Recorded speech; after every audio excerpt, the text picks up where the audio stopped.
एक बार की बात है। शहर के किनारे एक टूटी सी झोपड़ी में एक छोटा सा पप्पी रहता था। उसी के साथ उसकी छोटी बहन भी रहती थी। माँ बाप दोनों दुनिया छोड़ चुके थे, इसलिए पप्पी ही अपनी बहन का सब कुछ था, भाई भी, दोस्त भी और सहारा भी। उस दिन उसकी बहन का जन्मदिन था। सुबह से ही उसकी आंखों में एक ही सपना चमक रहा था। वो बोली, भैया, इस बार मुझे बड़े साइज का केक चाहिए, बिल्कुल वैसा जैसा अमीर बच्चों के पास होता है। पप्पी मुस्कुराया, लेकिन उसका दिल कांप उठा। उसकी जेब में सिर्फ कुछ सिक्के थे। फिर भी वह बोला, चिंता मत कर बहन, तेरा जन्मदिन है, मैं जरूर केक लाऊंगा। शाम होते ही पप्पी बाजार की ओर चल पड़ा। बाजार रोशनी और खुशियों से भरा था। हर दुकान पर केक सजे थे, चॉकलेट, क्रीम, चेरी से भरे हुए। एक दुकान पर उसकी नजर एक बड़े और सुंदर केक पर टिक गई।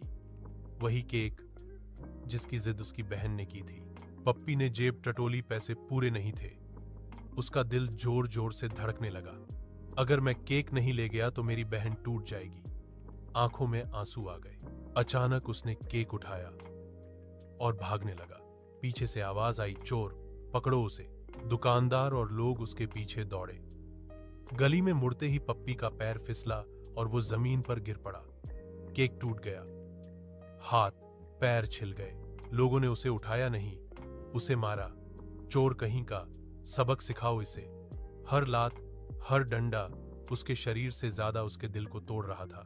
आखिरकार सब उसे घायल हालत में वहां से भगा देते हैं। खून बह रहा था, आंखों के सामने अंधेरा छा रहा था, लेकिन पप्पी रुकता नहीं। उसे याद थी अपनी बहन की मुस्कान। वो लड़खड़ाते कदमों से एक फैक्ट्री की ओर भागा। सुना था वहां रात की नौकरी मिल सकती है, लेकिन सवाल ये था, क्या वह नन्हा पप्पी वहां तक पहुंच पाएगा, या रास्ते में ही उसकी सांसें थम जाएंगी। जख्मी शरीर, कांपते कदम और धुंधली आंखों के साथ वह आगे बढ़ता रहा। हर सांस किसी इम्तिहान से कम नहीं थी। फिर भी वह रुका नहीं, क्योंकि उसके दिल में सिर्फ एक ही नाम गूंज रहा था, बहन। उधर झोपड़ी में उसकी छोटी बहन दरवाजे पर बैठी थी, आंखें रास्ते पर टिकी थीं। हाथों में कोई तोहफा नहीं, चेहरे पर कोई शिकायत नहीं। उसे केक का इंतजार नहीं था, उसे अपने भाई के लौटने का इंतजार था। हर आती जाती आहट पर वह उठकर देखती और हर बार निराश होकर फिर बैठ जाती। फिर भी उसके दिल में एक भरोसा था, मेरा भैया जरूर आएगा। उस रात सिर्फ जन्मदिन नहीं था, उस रात भूख, दर्द और आंसुओं के बीच भाई बहन के प्यार की परीक्षा थी।